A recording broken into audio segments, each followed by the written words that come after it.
Bismillahirrahmanirrahim. Alhamdulillahirabbil alamin wa bihi nasta'in ala umuri dunya waddin. Wassalatu wassalamu ala asyrafil anbiya wal mursalin sayyidina wa habibina Muhammadin wa ala alihi wa sahbihi ajma'in. Qala al-imam Hujjatul Islam Abu Hamid Muhammad bin Muhammad al-Ghazali rahimahullah wa nafa'ana bi ulumih. Wa idza arabta tariqal fikri fi nafsika fatafakkar bil ardi allati hiya maqarruka thumma bi anhariha wa bihariha wa jibaliha wa ma'adiniha thumma irtafi' ma'aha ila malakutis samawat. Ammal ardu fa min ayatihi an khalaqal arda firasya wa mihada wa salaka fiha subulan fijaja wa ja'alaha dhalula litamshu fi manakibiha wa ja'alaha qarratan la tataharraku wa arsa fiha al-jibala awtadan laha tamna'uha min an tamid thumma wassa'a aknafaha hatta ajaza al-adamiyun an bulughi jami'i jawanibiha wa intalat a'maruhum wa kasurat tatwafuhum. Faqala ta'ala was-samaa'a banaynaha bi'aidi wa inna lamusihun wal-arda farashnaha fa ni'mal mahidun. Wa qala ta'ala huwallazi ja'ala lakumul arda dhalulan famshu fi manakibiha. Wa qala ta'ala allazi ja'ala lakumul arda firasya. Wa qad akthara fi kitabihil aziz min dzikril ardi liyatafakkara fi ajaibiha fa zahruha maqarrun lil ahya wa batnuha marqadun lil amwat. Qala Allah Ta'ala alam naj'alil arda kifada ahyata wa amwata ila akhirih. Makna kalamul Imam Al-Ghazali rahimahullah wa nafa'ana bi ulumi. Apabila kamu telah mengetahui jalan pikiran atau bahan renungan tentang dirimu,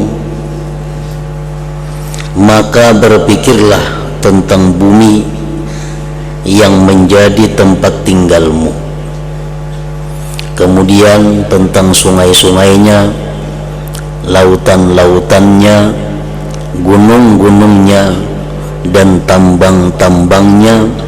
Kemudian naiklah dari bumi itu ke kerajaan-kerajaan langit. Dalam bab sebelumnya Imam Al-Ghazali memberikan bahan renungan. Kita disuruh berpikir, disuruh merenung apa nang direnungakan, apa nang dipikirakan supaya mendatangkan faidah. Nah, bahan renungan itu dijelaskan dengan rinci oleh Imam Ghazali. Yang pertama, beliau menjelaskan bagaimana bahan renungan kita tentang diri kita. Nah, setelah kita mengetahui jalan renungan dalam diri kita, kemudian kita disuruh lagi berpikir tentang bumi yang menjadi tempat tinggal kita. Di dalam Al-Quran, Allah Subhanahu wa Ta'ala berfirman mengenai bahan renungan pikiran bumi ini. Afala yanzurun ilal ibili kaifa khuliqat wa ilas samai kaifa rufi'at wa ilal jibali kaifa nusibat wa ilal ardi kaifa sutihat. Apakah mereka tidak merenungkan, tidak memikirkan kepada unta bagaimana dia diciptakan? Nah, artinya itu isyarat kepada kita untuk merenungi bagaimana unta itu diciptakan. Wa ilas sama'i kaifa rufi'at, apakah mereka tidak memikirkan, kadang merenungkan bagaimana langit itu ditinggikan Allah. Wa ilal jibali kaifa nusibat, apakah mereka tidak memandang, tidak merenungkan bagaimana gunung-gunung itu ditegakkan. Wa ilal ardi kaifa sutihat, dan adakah mereka itu tidak melihat, merenungkan bagaimana bumi itu dihamparkan, diratakan. Nah, jadi semua itu adalah merupakan bahan renungan yang mendatangkan faedah besar. Dalam ayat lain Allah menjelaskan wa fil ardi ayatun lil muqinin wa fi anfusikum afala tubsirun. Dan pada bumi itu banyak tanda-tanda yang menunjukkan kebesaran Allah bagi orang-orang yang mempunyai keyakinan. Dan pada diri kamu pun banyak tanda-tanda yang menunjukkan maha kuasanya Allah, maha hebatnya Allah. Afala tubsirun, apakah kamu tidak melihat? Nah, ini sindiran daripada Allah kepada kita untuk merenungi itu, baik diri kita dan bumi tempat tinggal kita. Di situ banyak terjadi tanda-tanda, banyak kelihatan tanda-tanda alamat yang menunjukkan Tuhan Allah Subhanahu wa Ta'ala Maha Esa, Maha Kuasa.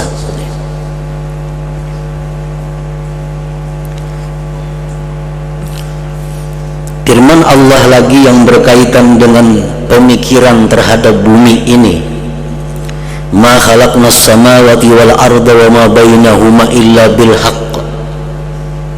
Tidak kami ciptakan langit, bumi dan antara keduanya melainkan dengan hak, dengan benar.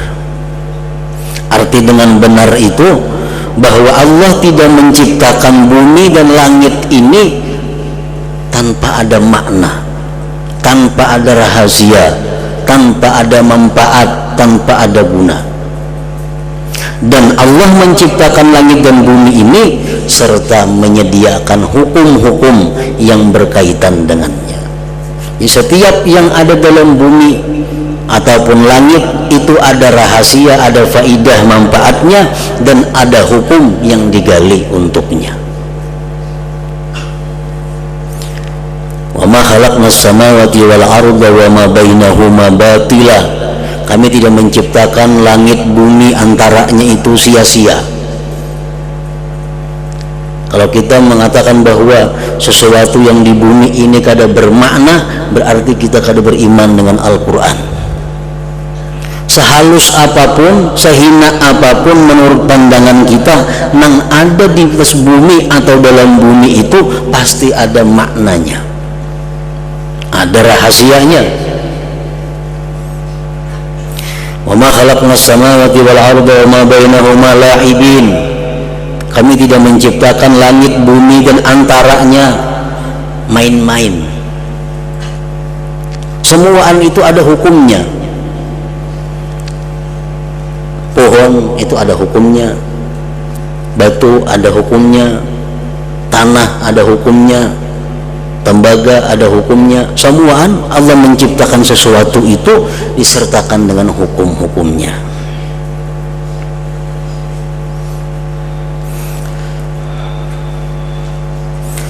Adapun bumi, maka di antara tanda-tanda kebesarannya Allah Subhanahu wa Ta'ala bahwa Dia menciptakan bumi menjadi hamparan dan terbentang, dan membuat padanya jalan-jalan yang berliku-liku, dan menjadikan bumi itu dapat ditundukkan,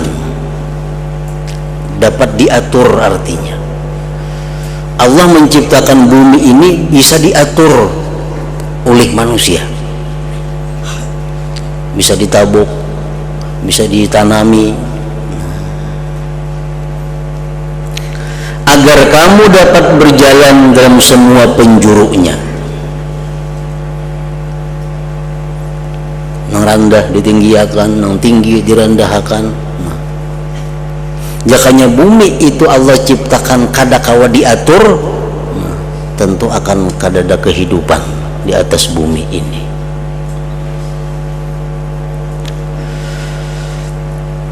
Dan menjadikannya bulat yang tidak bergerak. Bumi itu bulat diciptakan Allah dan kada terasa bergerak. Allah kada merasakan kepada kita bagaimana gerak bumi, padahal bumi itu diyakini bergerak.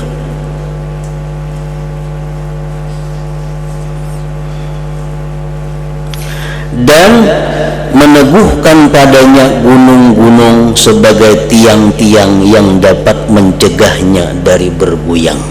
Nah, gunung-gunung itu diciptakan oleh Allah untuk keseimbangan bumi, agar bumi ini tenang, bumi ini gana, kada terasa goyangannya.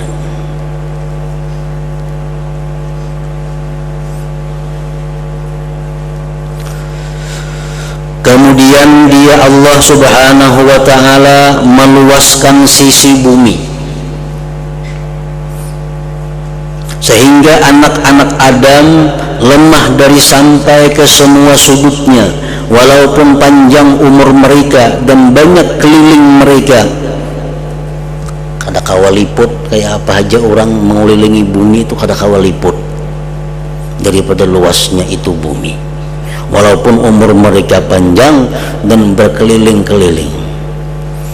Jadi orang yang keliling dunia itu hanya orang yang mengelilingi sebagian kecil daripada dunia.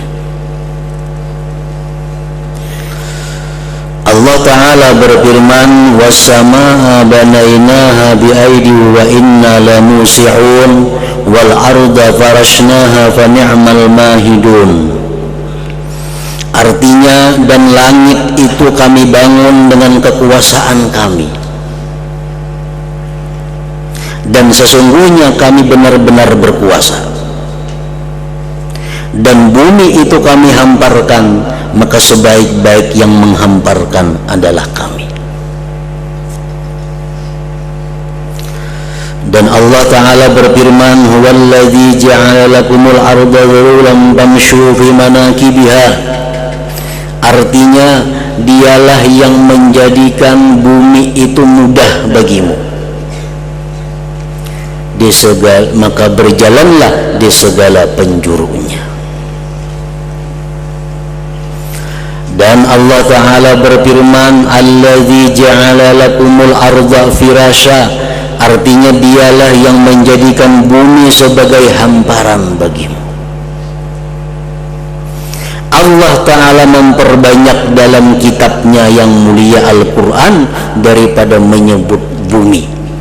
Mungkin ratusan kali disebut-sebut bumi di dalam Al-Quran itu, agar dibuat tafakkur, agar dibuat renungan tentang keajaiban bumi ini.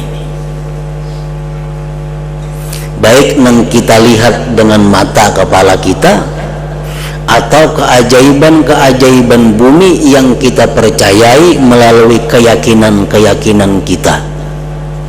Bumi bisa menangis, bumi bisa tertawa, bumi bisa melaknat, bumi bisa memintakan ampun kepada manusia yang di atasnya.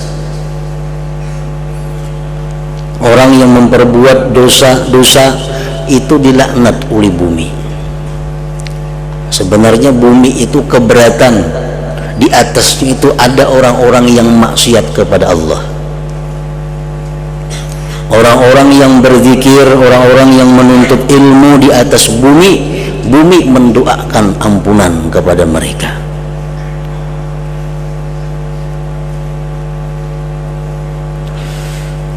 Itu di dalam dunia waktu masih hidup. Dan sesudah kita mati pun bumi ini menceritakan apa yang pernah terjadi di atasnya di hadapan Allah Subhanahu wa ta'ala. Nah, ini keajaiban si bumi ini. Rasulullah pernah membaca ayat yauma idzin tuhadditsu akhbaraha. Pada hari itu, ujar Tuhan dalam Al-Quran, bumi menceritakan kabar-kabarnya. Rasulullah bertanya, atadruna ma akhbaruha, wahai sahabat, tahukah kalian apa itu kabar-kabar bumi? Qalu Allah wa rasuluhu a'lam. Sahabat menjawab, hanya Allah dan Rasul yang mengetahui. Qala, bersabda Nabi, fa inna akhbaraha an tashhada ala kulli abdin bima amila ala zahriha taqulu. Berkata bumi itu, likulli yaumin kaza kaza wa kaza, taqulu amila yauma kaza kaza wa kaza. Ujar Rasulullah bahwa bumi itu, maksudnya kabar bumi itu bersaksi bumi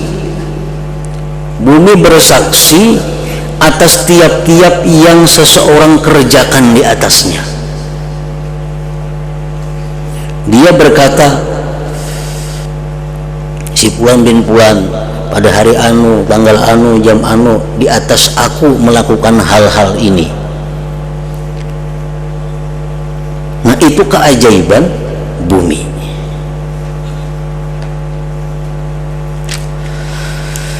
Maka permukaan bumi adalah tempat tinggal bagi orang-orang yang hidup, dan di dalamnya bumi adalah tempat tidur bagi orang-orang yang telah mati.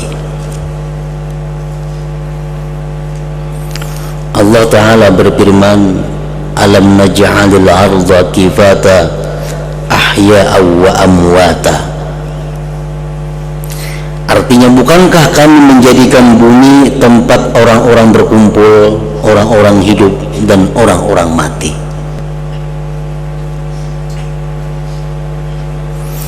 Maka perhatikanlah kepada bumi.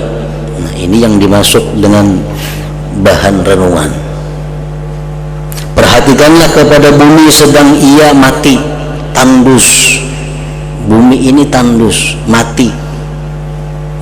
Di atasnya kada ada pohon-pohon, di atasnya kada ada rumput. Bumi itu ngarannya mati. Lalu apabila air diturunkan di atasnya, maka ia si bumi itu bergerak, bertambah dan menjadi hijau. Nah, bumi yang asalnya tandus itu kalau disiram lawan banyu, akhirnya tumbuh rumput-rumput sehingga hijau. Menumbuhkan keajaiban tumbuh-tumbuhan, macam-macam tumbuh-tumbuhan keluar di situ. Dan keluar daripada si bumi tadi macam-macam binatang, ulat, cacing keluaran. Pada dahulunya bumi itu tandus, sunyi, sepi, kada ada apa-apa.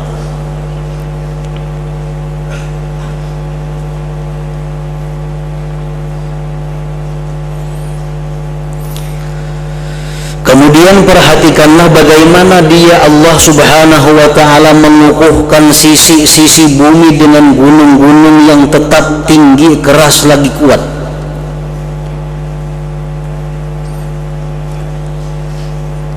Dan bagaimana dia menitipkan air-air di bawahnya, di bawah bumi, lalu ia memancarkan mata-mata air dan mengalirkan sungai-sungai yang mengalir atas permukaan bumi, dan mengeluarkan dari batu yang kering dan dari tanah yang kotor akan air yang halus, tawar, bersih dan nyaman rasanya.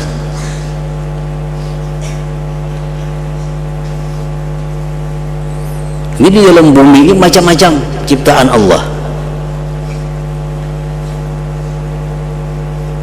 Dan dia menjadikan dengan air itu setiap sesuatu yang hidup, lalu mengeluarkan dengannya macam-macam pohon dan tumbuh-tumbuhan, dari biji-bijian, anggur, tebu, zaitun, kurma, delima, dan buah-buah yang banyak yang tidak dapat terhitung, yang bermacam-macam bentuk, warna, rasa, sifat, dan bau, yang sebagiannya melebihi atas sebagian yang lain dalam memakannya, yang disiram dengan satu air dan dikeluarkan dari satu tanah. Dari air nang satu, dari tanah nang satu, keluar berbagai macam buah. yang berlain-lain rasanya, berlain-lain sifatnya.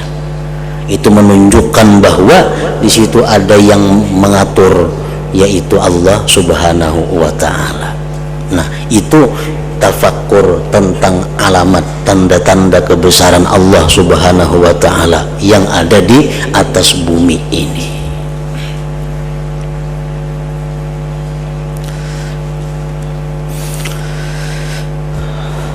Sebagian ahli hikmah atau ba'dul hukama berkata,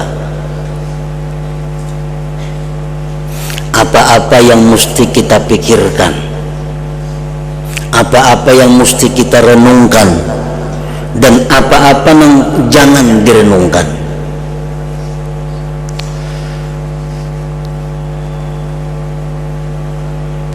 Ada 5 hal yang mesti direnungkan. Artinya kalau kita merenungkan 5 perkara ini, kita akan dapat pahala ibadah setahun.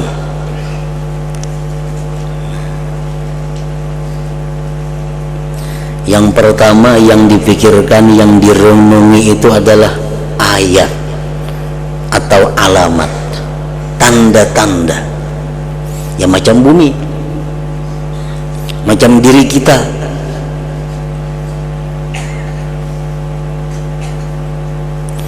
Orang yang suka merenungi tanda-tanda, keajaiban-keajaiban, itu akan membuahkan tambah yakin dan ma'rifat kepada Allah Subhanahu wa ta'ala.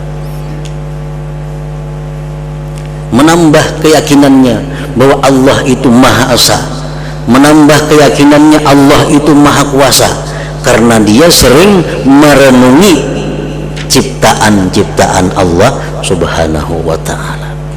Nah, kalau kita merenungi bumi, merenungi tumbuh-tumbuhan tadi, itu pahalanya ibadah setahun. Kayak apa cara merenungi? Nah, itu pohon dahulunya kadada, sekarang ada dan tumbuh berbuah.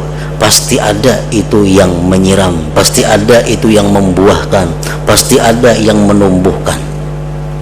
Dan dalil Al-Quran maupun hadis bahwa yang memperbuat itu semua adalah Allah Subhanahu wa ta'ala. Nah, tafakkur macam itu yang mendatangkan pahala ibadah setahun. Yang pertama yang ditafakkurkan itu adalah tanda-tanda yang menunjukkan keesaan Allah. Yang kedua yang kita tafakkur itu nikmat.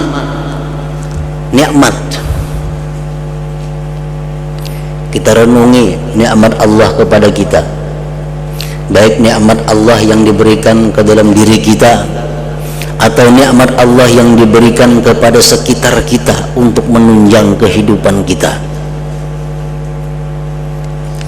Kita renungi nikmat sihat, renungi nikmat rezeki, renungi nikmat penglihatan, renungi nikmat pendengaran.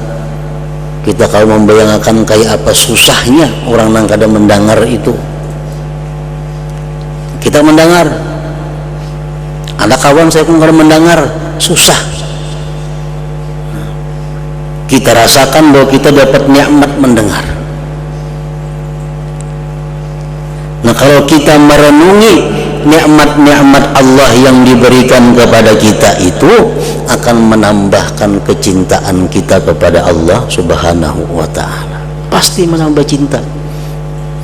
Kalau kita tuh memikirkan si Pulan umpamanya, Pulan tuh rancak menolong kita, apa-apanya membantu kita, apa-apanya memperhatikan kita. Kita sakit ingin mengobati kita, kita kesusahan ingin memberi makan kita. Si Pulan tuh, kalau kita ingat-ingat kebaikannya lawan kita, pasti kita bertambah sayang, bertambah cinta kepada Pulan itu. Nah, merenungi nikmat Allah seperti itu menambahkan cinta kepada Allah.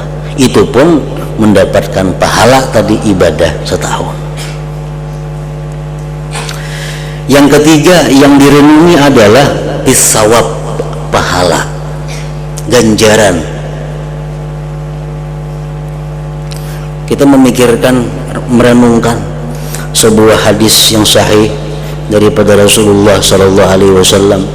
Orang yang sembahyang 2 rakaat sunat subuh, dia akan mendapat pahala yang nilainya lebih baik daripada dunia dan isinya. Nah, coba kita merenungi itu, dunia dan isinya lebih baik daripada itu diberikan Allah kalau kita mampu sembahyang sunat 2 rakaat sunat subuh. Nah, bila kita merenungi itu, menumbuhkan kesukaan, kekuatan, kerajinan untuk ibadah. Nah, kita kalau membayangkan kayak apa dunia, ada berlian, ada intan, ada emas, ada perak, ada macam-macam. Tapi kalau kita sembahyang 2 rakaat subuh, balasannya itu lebih daripada itu. Nah, yang keempat yang kita renungkan, yang kita pikirkan, bil iqab, siksa. Baik dalam Al-Quran, baik dalam hadis, bagaimana ancaman-ancaman orang yang durhaka kepada Allah. Orang yang kada sembahyang begitu masuk kubur langsung dihadang oleh ular besar. Orang yang kada berzakat diancam dengan disatum melawan hartanya, diulah satum, dipirik manusia yang kada bersedekah itu dengan hartanya sendiri, maka dalam neraka. Membayangkan, merenungi siksa-siksa Allah seperti itu membuat kita takut lalai. Kita berpikir stumat gitu, memikirkan, merenungi pahalanya, maka ibadah setahun. Yang kelima yang kita renungi adalah ihsanullah ilal abdi wa jafa'ul abdi lillah. Kita renungi baiknya Allah itu lawan kita dan renggangnya kita bagi Allah. Allah setiap saat memberikan kepada kita macam-macam, sedangkan kita menghadapinya, melayaninya sangat jauh. Pantaskah kita yang macam ini dapat nikmat seperti ini? Sembahyang pada kekaruan, beribadah masih belum jelas, menuntut ilmu berapa kali ada, tapi dapat nikmat dari Allah luar biasa. Nah, itu berpikir macam itu membuat kita malu kepada Allah Subhanahu wa ta'ala. Nah, 5 hal itu yang patut direnungkan. Bila kita merenungkan, nilainya tadi pahala ibadah setahun. Kemudian lagi ba'dul hukama tadi mengatakan jangan coba-coba berpikir merenungi 3 hal, karena ini akibatnya kada baik. Merenungi 3 hal ini bukan hanya dapat sesuatu yang kada disenangi Allah, jauh daripada dapat pahala. Jadi kada semua tafakur itu dapat pahala, kada. Tafakur dalam 5 perkara tadi bujur dapat pahala besar. Tapi ada 3 hal yang bila tafakur di situ bisa-bisa mendatangkan kejahatan. 1, til fakar, pada kefakiran. Jangan merenung, susahnya aku nih hidup, rumah miris, mena kontrakan. Kayak apa kita yang bebanderon bini yang pemanya nih merunding, memikirkan kefakiran nih. Nah, jangan sekali-kali memikirkan kefakiran itu. Kenapa? Karena maulah sedih. Maulah sedih benar. Pikirkan nak kalau jadi sugih kada juga. Bahkan bertambah sedih dan timbul keinginan tamak. Timbul tamak. Yang kedua yang jangan dipikirkan, fiman zalamaka, tentang orang yang menganiaya engkau. Ini diingat-ingat orang yang menganiaya seorang, orang yang menzalimi, diingat-ingat, dipikirkan. Itu akibatnya membuat keras hati dan dendam. Kada baik itu. Yang ketiga, jangan merenungi tentang kekal atau lama dalam dunia ini. Kayak apa kira kita tentang 2014, 2015, nah berpikir 2010 aja hanya masuk, sudah 2015 pikirannya.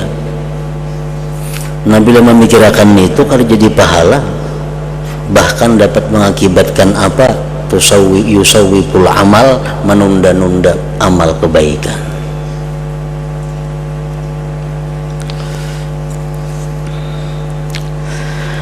Nah jadi salah satu yang jadi renungan yang dapat faidah adalah merenungkan ayat tanda-tanda ciptaan Allah Subhanahu wa ta'ala.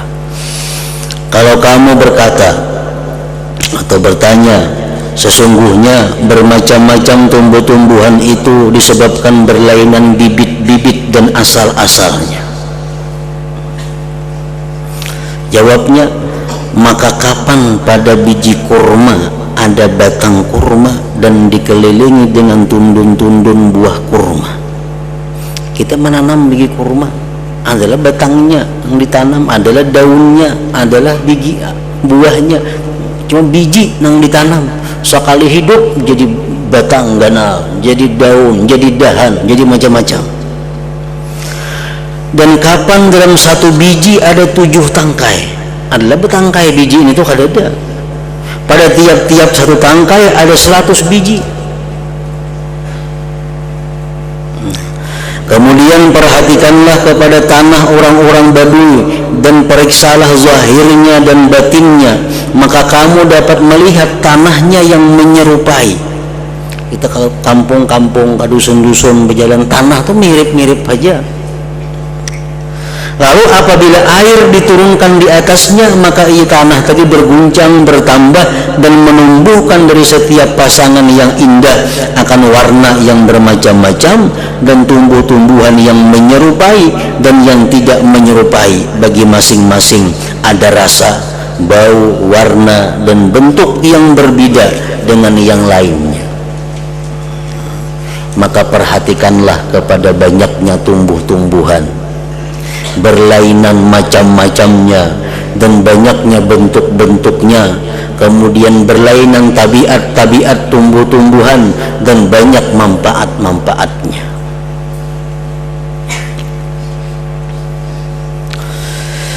Dan bagaimana Allah Ta'ala menitipkan pohon-pohon yang berguna lagi ganjil, maka tumbuh-tumbuhan ini dapat menjadi makanan, dan ini tumbuh-tumbuhan dapat menguatkan, dan ini dapat menghidupkan, dan ini dapat membunuh. Ada orang bila makan buah itu mati. Dan ini mendinginkan, dan ini dapat memanaskan. Dan apabila berhasil dalam perut besar, maka ia mencegah penyakit kuning dari dalam urat-urat, dan ini mengubah kepada penyakit kuning. Bila orang makannya kebanyakan jadi penyakit lipar. Dan ini mencegah balgam dan campuran dalam limpa, dan ini mengubah kepada keduanya. Dan ini dapat membersihkan darah, dan ini mengubah darah, dan ini membawa gembira, dan ini dapat menidurkan. Orang makan buah, makan buah tuh malah guring aja lagi. Atau makan sayur, bila makan kangkung warna guring aja mata.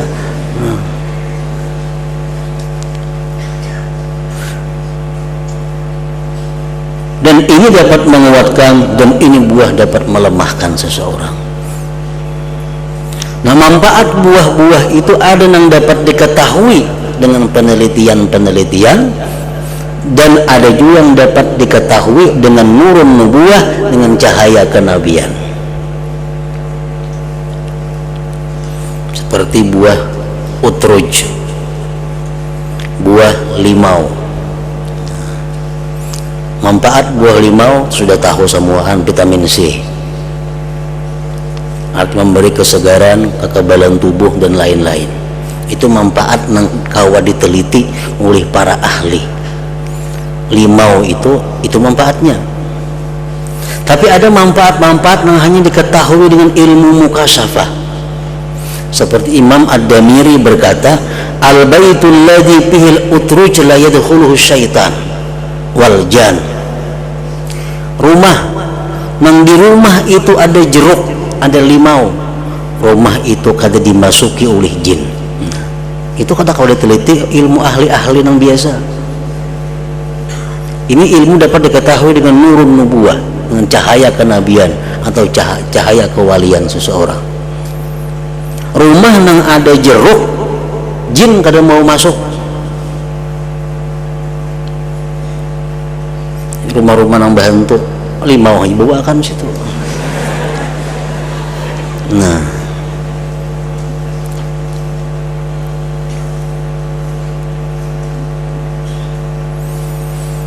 dan lagi disebutkan al-utruj dawa usu'il khuluq. Jeruk itu adalah obat bagi orang yang jahat perangainya. Ada satu kaum datang kepada Nabi waktu itu. Kaum ini mempunyai anak-anak yang jahat perangainya.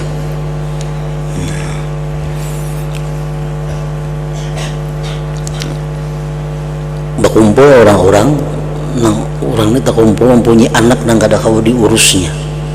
Datang kepada Nabi minta petunjuk kayak apa anak-anak ini. Allah mewahyukan kepada Nabi itu bahwa anak-anak itu beri makanilah utruj limau. Cuma kada dipadahkan berapa biji sehari itu benar aja. Cuma beri makan limau.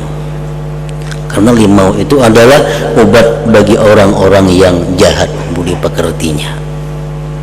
Nah itu hikmah manfaat rahasia ciptaan Allah yang diketahui dengan nurun nubuwah.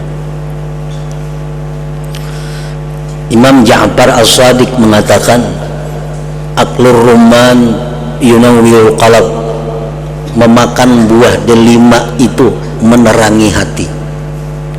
Nah, buah delima penerang hati.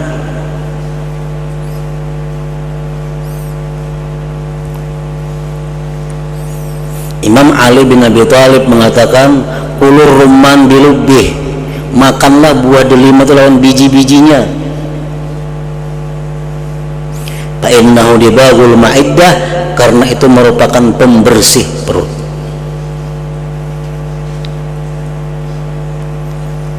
Jadi manfaat daripada tumbuh-tumbuhan, manfaat buah-buahan itu dapat diketahui dengan penelitian-penelitian ahli di bidang itu, dan dapat diketahui dengan wahyu atau ilham langsung dari Allah Subhanahu wa ta'ala kepada orang yang dikehendakinya. Maka tidak tumbuh dari bumi sehelai daun dan tumbuh-tumbuhan, melainkan padanya ada manfaat-manfaat di mana manusia tidak mampu mengetahui hakikatnya itu. Dan masing-masing dari tumbuh-tumbuhan ini petani memerlukan dalam pemeliharaannya kepada perbuatan tertentu. Maka kurma itu dikawinkan dan anggur dibersihkan, dan pertanian dibersihkan rumput dan hutan, dan sebagian yang demikian itu dapat tumbuh dengan menyebarkan benih, dan sebagiannya dengan menanamkan ranting, dan sebagiannya naik di pohon. Ada pohon tumbuh-tumbuh melayap di pohon.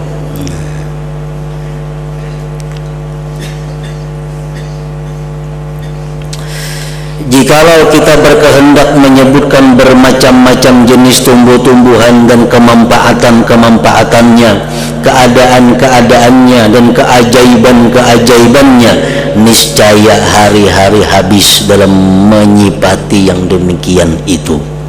Maka cukup bagimu dari tiap-tiap jenis sekelumit yang sedikit yang menunjukkan kepadamu atas jalan pikiran. Imam Ghazali mengulahkan bahan kita berpikir. Banyak yang bisa diulah bahan berpikir, baik dalam diri kita, baik bumi, baik tumbuh-tumbuhan dan lainnya.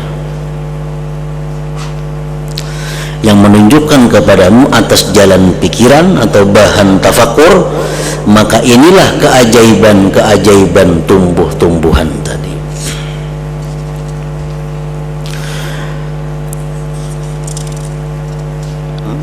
Dan di antara tanda-tanda kebesaran Allah adalah benda-benda yang disimpan di bawah gunung-gunung dan tambang-tambang yang berhasil dari bumi. Maka pada bumi ada potongan-potongan yang berdekatan lagi bermacam-macam. Maka perhatikanlah kepada gunung-gunung, bagaimana keluar daripadanya benda-benda yang berharga seperti emas, perak, firuz, yakut dan lain-lain. Sebagiannya ada yang tercetak di bawah palu-palu, ada yang dibikin lawan tukul seperti emas, perak, tembaga, timah dan besi. Dan sebagiannya tidak dapat tercetak seperti firuz dan yakut. Itu kadang kalau ditukul. Dan bagaimana Allah menunjukkan manusia kepada mengeluarkannya, membersihkannya, membuat bejana-bejana, alat-alat, uang dan perhiasan daripadanya. Kemudian perhatikanlah kepada tambang-tambang bumi seperti minyak tanah, belirang, tir dan lain-lainnya. Dan sekurang-kurangnya adalah garam, uyah. Dan tidak diperlukan kepadanya selain untuk melezatkan makanan. Secara zahir uyah itu gunanya hanya untuk menyamanakan makanan. Jikalau suatu negeri kosong daripadanya kada beuyah, niscaya kebinasaan segera datang kepadanya.